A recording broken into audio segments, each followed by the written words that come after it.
अरे नमो बुद्धाय तो हमारे पुरखे बोले थे। वो क्या बोला है? वो तो सावरकर बोला दे, उसके मुंह से कैसे नमो बुद्धाय निकल गया? मुझे लगता है उसके मुंह से निकला धोखा है। अरे 35 रुपए का पेट्रोल 135 में बेच रही है और आप कह रहे हैं क्या दिक्कत है? दलितों, पिछड़ों और किसानों के घोर दुश्मन सरकार है। अच्छे दिन नहीं, वो 2014 में हम लोगों को कहा कि 15 लाख रुपए देंगे। 15 लाख रुपए में कौन नहीं भ्रमित हो जाएगा? कोई भी भ्रमित हो सकता है। अरे 4 साल बीतने के बाद आज आपको नमो बुद्धाय, जय भीम, जय सरदार, जय संविधान का नारा याद आ रहा है? ये धोखेबाज सरकार, तुमको 2022 में ये तमाम युवा साथी जाग चुके हैं, उखाड़ कर फेंक देंगे। नमस्कार, मैं ब्रिजेंद्र यादव। आज उपस्थित हुए हम अम्बेडकर नगर में। ये हमारी जो चुनावी यात्रा, इनकी यात्रा जन संकल्प यात्रा चल निकली है कि वो जाति जनगणना को लेकर ये पिछले 3 दिन से निकली हुई है। जौनपुर, आजमगढ़, मऊ, देवरिया, गोरखपुर, कुशीनगर, संत कबीर नगर, गोंडा, बहराइच होते हुए आई है अम्बेडकर नगर। हम यहाँ पर बात करेंगे। आप लोग सरदारवादी हैं जी, धन्यवाद आदरणीय पत्रकार महोदय। कैसे कहते 18 तारीख को जौनपुर के मढ़ियाऊ से यह जो जातीय जनगणना संकल्प यात्रा निकली है, वास्तव में इस मोदी सरकार के कान तक पहुंचाने के लिए हम लोग डीजे से प्रचार कर रहे हैं कि उनके कान में जो है ना, जो सुनता नहीं है वो सुने। हम लोग ये जो जातीय जनगणना यात्रा है, कल बस्ती में आई, बस्ती रात रुकी। आज सुबह 9:30 से 10 बजे के बीच हम लोग हज़ारों हज़ार की संख्या में, हमारे तमाम नौजवान साथी हज़ारों हज़ार की संख्या में यात्रा का शुभारंभ जो है कलवारी पुल से किए। कलवारी पुल से होते हुए हम लोग टांडा मार्केट में से आते हुए टांडा से, वहाँ से जब हम लोग निकले तो जगह जगह इस संकल्प यात्रा का तमाम वंचित साथी बिना बताए हुए हम लोगों के लगातार स्वागत करते हुए यात्रा को आगे बढ़ा रहे हैं। हम लोग बाबा साहब की प्रतिमा पर हमारे राष्ट्रीय अध्यक्ष डॉक्टर आर.एस. पटेल जी ने वहाँ माल्यार्पण करते हुए यात्रा आगे बढ़ी। तदुपरांत सरदार पटेल जी की प्रतिमा पर हम लोग माल्यार्पण करते हुए आज यात्रा अम्बेडकर नगर से होते हुए हमें लगता है शाम को सुल्तानपुर पहुंचेगी। वास्तव में ये जातीय जनगणना इस देश में अगर 2021 में नहीं हुई तो हमें लगता है, ये मुझे लगता है व्यक्तिगत, कि आने वाला जो दिन है वास्तव में जनगणना होगी नहीं।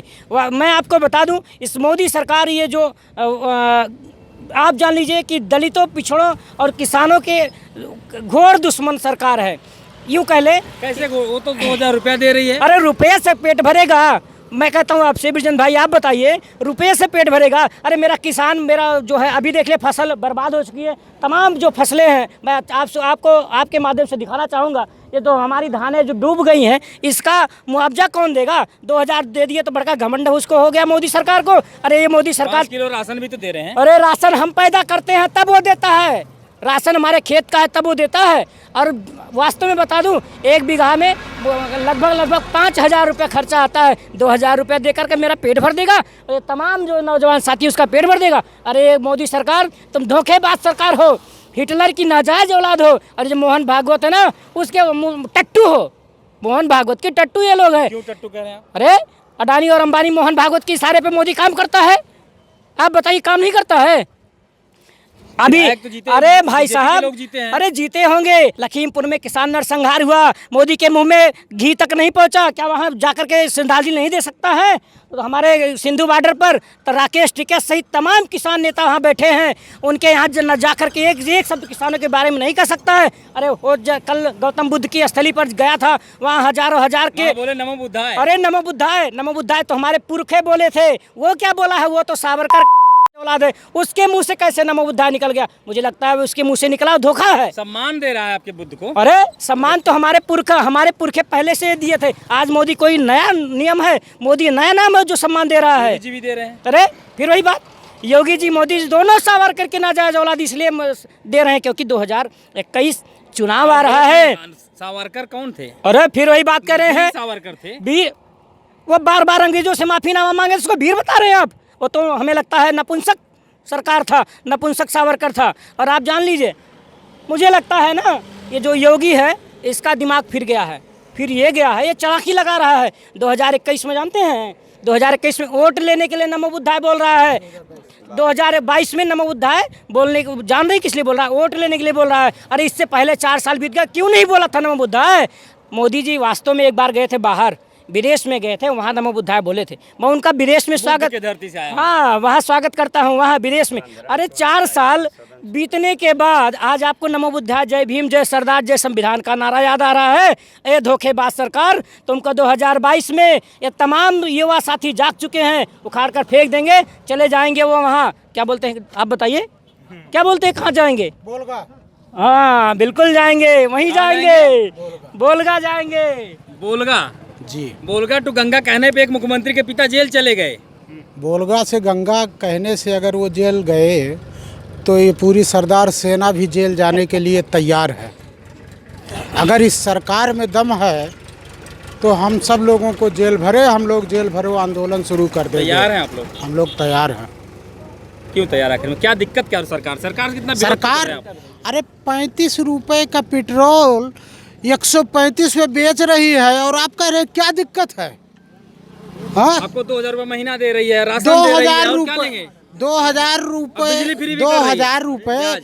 जो हमको दे रही है, ये जो राष्ट्रीय आय है हमारी 4,35,440 रुपये है। ये हिस्सेदारी और भागीदारी की लड़ाई है। 2000 उसके आगे क्या है? हमको हमारा हिस्सा चाहिए। सरदार सेना का जो मूल उद्देश्य है वो उद्देश्य है कि हमको हमारे इस देश में हिस्सा मिलना चाहिए हमारा। तो ये पूरी सरदार सेना भी जेल जाने के लिए तैयार है।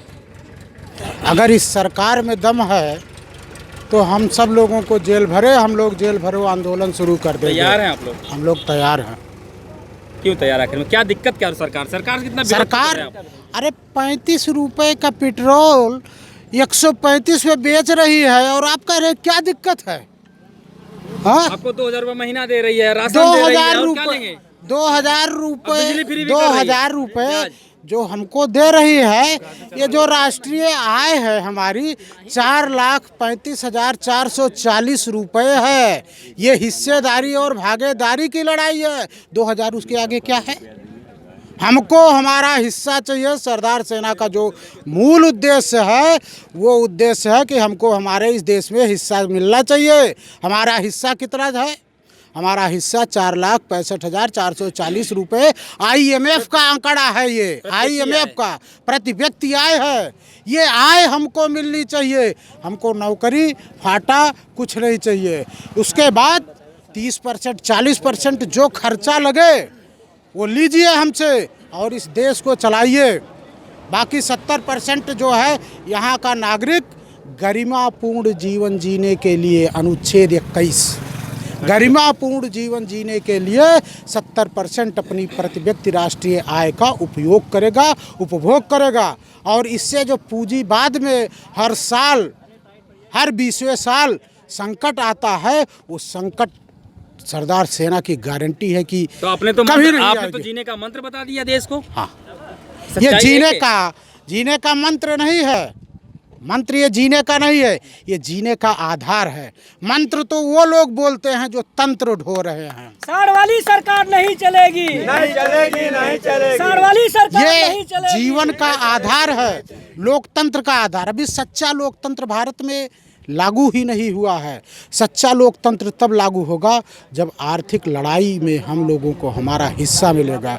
और इसीलिए ये जनहित संकल्प यात्रा जो निकाली गई है, ये इसीलिए निकाली गई है कि किसकी कितनी संख्या है वो पता चले। और वो जब संख्या पता चलेगी तब उसके बाद लोगों को पता चलेगा कि इस देश में क्या होने वाला है। अब तक क्या आप लोग सो रहे थे जब बीजेपी नहीं, अच्छे दिन आने के बाद ये कोई बीजेपी को अच्छे दिन नहीं, वो 2014 में हम लोगों को कहा कि 15 लाख रुपए देंगे। 15 लाख रुपए में कौन नहीं भ्रमित हो जाएगा? कोई भी भ्रमित हो सकता है। हमारी क्या बात है? आत्माराम भाई, चंद्रेश भाई, धर्मेंद्र भाई, वकील साहब, इस देश के कण कण में जल, जंगल और ज़मीन में सभी नागरिकों को बराबर की हिस्सेदारी मिलनी चाहिए। जैसा कि अभी हम मानते हैं सुप्रीम कोर्ट में किसी प्रकार का ना तो प्रतिनिधित्व है ना तो आरक्षण है, लेकिन क्या कारण है कि 250 और 300 फैमिली वो जो अपने आप को उच्च तबका बनाता है भारत के अंदर क्यों चला रहा है? इस नाते हम अपने हिस्सेदारी के लिए, सामाजिक न्याय के लिए, संविधान ये कहता है। काम तो बाबा साहब कांसीराम भी कर रहे हैं, अम्बेडकर साहब ने किया था, मायावती जी कर रहे, तब लोग आप लोग क्यों नहीं ले देखिए, पाए? संविधान सरकार लागू ही सत्ता में तो आए थे आप लोग।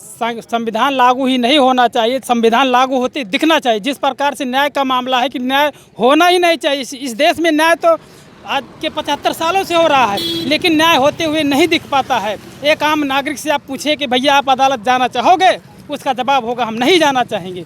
आखिर क्यों बनाई हुई ये न्यायपालिका इस प्रकार की व्यवस्था? क्योंकि वहाँ भी विभेद है। विभेद अन्य देशों में रहा है, लेकिन उन लोगों ने अपने भाइयों का हिस्सा देकर अपने वो देश आप की तरक्की राजनीतिक करनी भाषा थी। बोल रहे हैं, कुछ होने वाला नहीं आपके बोलने से। ये बताइए, आप लोग जो यात्रा निकाले हैं, क्यों निकाले हैं? क्यों आप आज क्यों चेत रहे हैं आज आप लोग? इसके पहले क्यों नहीं आप लोग किए? इसलिए नहीं चाहिए। बीजेपी यही का 70 साल से जो कोई नहीं बीजेपी कर रही है, तो आप लोग आज क्यों वो जा तो रहे जो हम लोगों का हिस्सा इस देश में है वो हिस्सा देना नहीं चाहते, अब तक मिला भी नहीं है। SC ST को मिला है, OBC को हिस्सा नहीं मिला है। वो हिस्सा मिलने की लड़ाई हम लड़ रहे हैं। 27% आरक्षण मिल रहा है OBC को। अरे हम 52% 27% देके क्या करेंगे आप? जो कैसे पता 52% जो आप हैं? 1931 की कौन कह रहा है जनगणना आपको 52% है? मंडल कमीशन बताता है कि हम 52% हैं। तो जो 52% हमारी आबादी है, हमको 52% हमारा हिस्सा दीजिए। तो आप हिस्से को लेकर जाति जनगणना करा रहे हैं? बिल्कुल, हक हिस्से के लिए ही जनगणना हो रही है। भाई 4 भाई हैं, एक भाई सारा हिस्सा हड़पेगा और 2 भाई को कुछ नहीं मिलेगा, ये तो अन्याय है। तो हम ये न्याय की लड़ाई लड़ रहे हैं, पिछड़े समाज के लिए जो न्याय की लड़ाई हम लड़ रहे हैं, बल्कि हम अपने समाज के न्याय की लड़ाई लड़ रहे हैं। यहाँ कोई राजनीति नहीं है, सिर्फ हमें हमारा हिस्सा मिल जाए।